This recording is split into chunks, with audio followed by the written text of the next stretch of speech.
वसुदेवम सुतम देवम कंस चाणूरमर्दनम देवकी परमानंदम कृष्णम वंदे जगतगुरु। जय Shri Krishna. Friends, welcome एक नई वीडियो में एक यूनिक इंफॉर्मेशन के साथ। आज की वीडियो में मैं आपको जेमस्टोन से रिलेटेड एक बहुत ही यूनिक और रहस्यमयी इंफॉर्मेशन आपके साथ शेयर करूंगा। रहस्यमयी वर्ड मैंने इसलिए यूज किया, ये टिप्स आप किसी भी ज्योतिष की किताब में या किसी भी इंस्टीट्यूट के करिकुलम में कभी नहीं पा सकते। ये चीज मुझे, जिनसे मैंने ये विद्या प्राप्त करी है, वहां से प्राप्त हुई मुझे, जो आज मैं इस वीडियो में आपके साथ शेयर करने जा रहा हूं। वीडियो को एंड तक जरूर देखना, तभी पूरी वीडियो का क्रक्स आप पकड़ पाएंगे। एक बात और बोलना चाहूंगा, ये वीडियो उनके लिए लाभदायक सिद्ध होगी जो जीवन में कई उपाय अपना चुके हैं लेकिन सेटिस्फेक्शन नहीं मिला, और उनका ट्रस्ट एस्ट्रोलॉजी के ऊपर है, जेमस्टोन्स के ऊपर है, और वो ये मानते हैं कि हाँ, जेमस्टोन धारण कर कर लाइफ में परिवर्तन आता है। क्योंकि जब भी किसी चीज के प्रति ट्रस्ट बिल्ट होता है ना, वहां से वो फलीभूत होने के चांसेस बढ़ जाते हैं। तो रतन तभी धारण करे यदि आपका पूरा विश्वास है एस्ट्रोलॉजी के ऊपर। आप सबसे पहले सर्वप्रथम भगवान को यकीन करें, जिस भी रूप में आप मानते हैं, जिस भी आप तरीके से भगवान को मानते हैं, लेकिन आपका एस्ट्रोलॉजी में अगर विश्वास होगा तभी जेमस्टोन आपके लिए लाभदायक सिद्ध होंगे। चलिए वीडियो की शुरुआत करते हैं। लाइफ में किसी भी ग्रह की महादशा और अंतरदशा चल रही हो, उसके अनुसार सिचुएशंस क्रिएट होती हैं, अनुकूल प्रतिकूल, और उसको फेस कर कर आदमी ने उसमें अपने आप को टिकाकर जिंदगी में आगे बढ़ना होता है। ग्रहों की महादशाओं के अनुसार जो up and down situation create होती हैं, उसमें कभी भी जेमस्टोन चेंज नहीं किए जाते।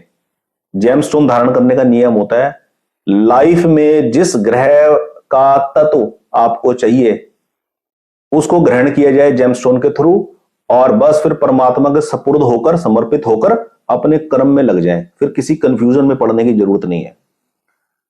तो चलिए, आज का ये वीडियो स्पेशली उनके लिए है जो मैनिफेस्टेशन के द्वारा अपनी लाइफ को खुशहाल बनाने में असफल रहे।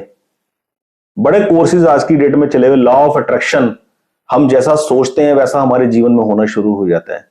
तो ये मेरी वीडियो उन लोगों के लिए खास करके काम आएगी जिन्होंने कई उपाय कर लिए, ज्योतिष के बहुत नुस्खे उपाय कर लिए, कई जगह जन्म कुंडलियां दिखा ली, लेकिन ऑब्स्टेकल नहीं मिटा।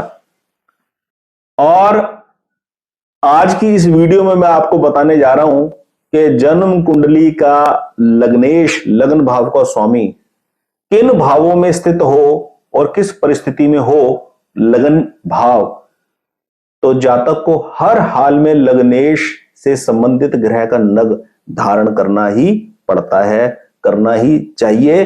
अपनी लाइफ की एनर्जी को पॉजिटिव बनाने के लिए, एनर्जी को अपने फेवर में बनाने के लिए, ताकि कामों में सफलता मिले। सूत्र ये है, कोई भी लग्न हो, मेष, वृष, मिथुन, कर्क, सिंह, कन्या, तुला, वृश्चिक, धनु, मकर, कुंभ, मीन, किसी भी लग्न का जातक हो और लग्नेश की स्थिति यदि 6, 8, 12 छठे, 8वें या 12वें भाव में है, उस जातक के जीवन में दूसरा पॉइंट ये ऐड करना है इसके अंदर कि लग्नेश की स्थिति किसी भी लग्न होने के बाद 6, 8, 12 भाव में है, और गुरु की, बृहस्पति की दृष्टि लग्न के ऊपर यदि नहीं पड़ रही, 5, 7, 9वीं दृष्टि होती है गुरु की।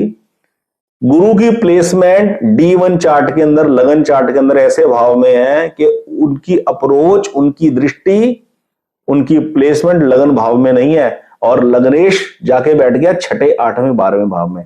ऐसे जातक के जीवन में हर कार्य में बाधा रहती है, हर कार्य में ऑब्स्टेकल रहता है। मैं पहले भी अपनी वीडियो में कह चुका हूं, हॉरोस्कोप का एनालिसिस के अंदर दो ही प्रेडिक्शंस होती हैं, एक लाइफ कंफर्ट होगी, लाइफ अनकंफर्ट होगी। ठीक है, अनकंफर्ट का मतलब आदमी को प्रयास ज्यादा करने पड़ेंगे, विपरीत परिस्थितियां देखनी पड़ेंगी, उनसे चैलेंज लेना पड़ेगा, फिर रास्ता निकालना पड़ेगा। चैलेंज लेकर जीवन को खुशहाल बनाना, यह भी एक एंजॉयबल तरीका है अपने आप को एंगेज करने का। और कुछ लोग कंफर्ट चाहते हैं, वो चाहते नहीं अनकंफर्ट होना, चैलेंज लेना। तो ये दो तरीके हैं, जिंदगी में ऑब्स्टेकल होंगे कि ऑब्स्टेकल नहीं होंगे। तो आज का ये जो सूत्र है उसको ध्यान से फिर मैं रिपीट कर रहा हूं, ध्यान से सुनिए।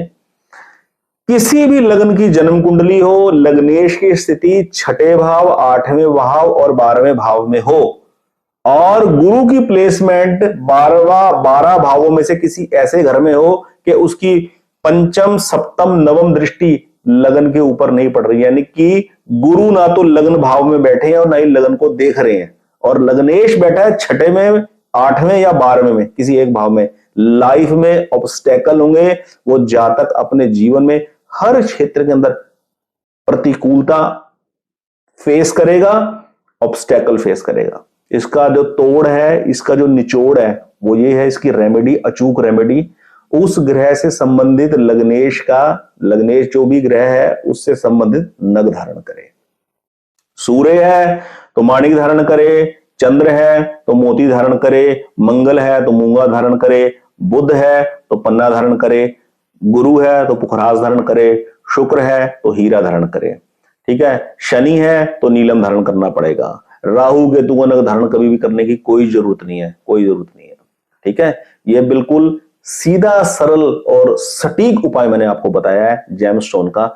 इतनी सरल, इतनी सीधी और इतनी इफेक्टिव प्रेडिक्शन वही आदमी जान सकता है जिसने अपनी लाइफ के अंदर लाखों नहीं, हजारों नहीं, थोड़े से कुछ चार्ट्स प्रैक्टिकल हैंडल करे हो, केसेस को देखा हो, संपर्क में रहा हो उन व्यक्तियों के जीवन के अंदर जिन्होंने नग नहीं पहने थे, फिर पहने और 15-15, 20-20 साल उनके साथ गुजारे, उनको ऑब्जर्व किया, उसके सर्कल में है वो आदमी। वो प्रेडिक्शन होती है। ये नहीं मैंने 50,000 कुंडलियां देखी थी, मैंने 10,000 कुंडलियां देखी थी। 10,000 कुंडलियां देखने के लिए पता कितना टाइम कंज्यूम करना पड़ेगा? 10,000 अगर एंट्री करनी पड़ जाए तो ये सब बतौलेबाजी होती है, ये ट्रुथ नहीं होता। सच्चाई ये नहीं होती मैंने 1 लाख जन्म कुंडलियां देखी, मैंने 50,000 जन्म कुंडलियों के ऊपर वर्कआउट किया। ये प्रेडिक्शंस नहीं होती।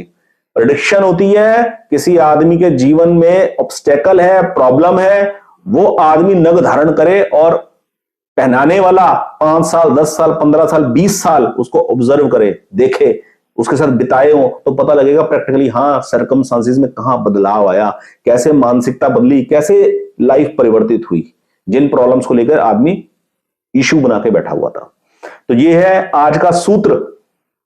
लग्नेश की स्थिति यदि छठे भाव में हुई, 8वें भाव में हुई या 12वें भाव में हुई और जन्म कुंडली में गुरु की, बृहस्पति की दृष्टि या प्लेसमेंट लगन भाव में नहीं है, यानी कि लगन भाव गुरु की कृपा से वंचित है और लग्नेश की स्थिति छठे, 8वें या 12वें भाव में है, लग्नेश से रिलेटेड नग अवश्य धारण करना पड़ेगा, जरूर धारण करना पड़ेगा। कैसे लाभ उठाएं इस चीज का? अपने जन्मदिन के ऊपर, माता पिता के जन्मदिन के ऊपर, या किसी भी दिन बिना किसी अवसर के, बिना किसी त्योहार के एक वृक्षारोपण जरूर करें अपने जीवन में। ये मैं जनरली बोलता ही रहता हूं, अपनी हर वीडियोस में ऑलमोस्ट मैं बोलता हूं वृक्षारोपण जरूर करें। पीपल का वृक्ष, बड़ वृक्ष, आंवला, हरड़, बहेड़ा, इनमें से कोई एक वृक्ष, या शीशम का, जामुन का, गूलर का, कोई भी फलदार पेड़ का वृक्षारोपण करें।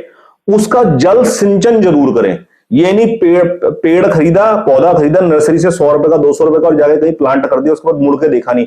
उसका जल सिंचन करना, उसका पालन पोषण करना कम से कम 6 महीने तक, ताकि वो जड़ें पकड़ जाए, अच्छी तरह से खिल जाए। एक बार उसने पकड़ ली, बस आपने एक बहुत मजबूत उपाय अपने जीवन में कर दिया, पितृ शांति का। और प्रार्थना करी परमात्मा ये वृक्ष जब तक इस कुदरत में रहे, इस प्रकृति में रहे, इसका जो ऑक्सीजन निकलेगी उसे वातावरण शुद्ध हो, हमारे पितरों को शांति मिले, पितृपक्ष मजबूत होगा। माता पिता के साथ मधुर संबंध बना के रखें और यथासंभव असहाय की सहायता करें। पशु पक्षियों के लिए जल की व्यवस्था करें और फिर उस नग का असर देखें जीवन के अंदर परिवर्तन देखे अपनी मानसिकता के अंदर कि कैसे लग्नेश जिन आदमियों की जन्म कुंडली में इस परिस्थिति में है जो मैंने आपको बताया 6, 8, 12 में, और गुरु से वंचित है लगन भाव, ना गुरु की प्लेसमेंट है और ना गुरु की उसके ऊपर दृष्टि है, ऐसे जातकों को आप कभी नोट करके देखना, उनके जीवन में हमेशा डिससेटिस्फैक्शन होगा, हर फील्ड में, एक फील्ड में नहीं, हर फील्ड में। और लग्नेश का नग धारण कर कर उनको बहुत सहायता मिलेगी अपने आप अपनी सिचुएशंस को ऊपर जीत हासिल करने की। आज की इस वीडियो में इतनी ही इंफॉर्मेशन, अगली वीडियो फिर लेकर आऊंगा अच्छे अच्छे टॉपिक्स के ऊपर, प्रॉपर्टी से रिलेटेड, मैरिज से रिलेटेड, फॉरेन ट्रेवल से रिलेटेड अच्छे अच्छे टॉपिक्स के ऊपर मैं वीडियो फिर लेकर आऊंगा आगे ही। बहुत बहुत धन्यवाद, आपका दिन शुभ हो। जय श्री कृष्ण।